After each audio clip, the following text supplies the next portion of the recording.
বন্ধুরা, আমার হাতে যে ডিভাইসটি তোমরা এখন দেখছো, এটি একটি মোটরওয়ালার ডিভাইস। তো খুব স্লিম একটি ডিভাইস আর খুব সুন্দর, আর ব্যাটারির ব্যাকআপও খুব ভালো এর।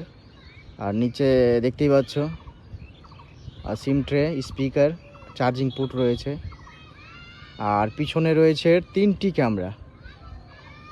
তো খুব সুন্দর স্লিম একটি ফোন।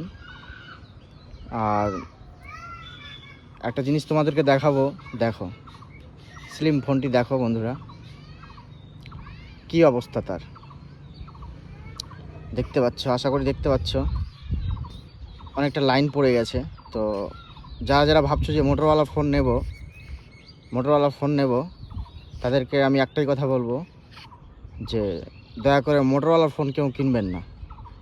কারণ মোটরওয়ালা ফোন কিনে যা প্রতারিত হয়েছি আমি, সেটা আপনারা চোখেই দেখতে পাচ্ছেন। তো যাই হোক, তো মোটরওয়ালার ফোন কেউ কিনবেন না, এটাই বলবো সবাইকে। খুব স্লিম একটি ফোন, ফোনটি দেখতে ভালো হলেও কিন্তু এর ডিসপ্লে প্রবলেম। আমার বেশি দিন নেওয়া হয়নি, ওই 2 মাসের মধ্যেই এই আমার গ্রিন লাইন চলে এসছে পুরো ডিসপ্লেতে, দেখতেই পাচ্ছ।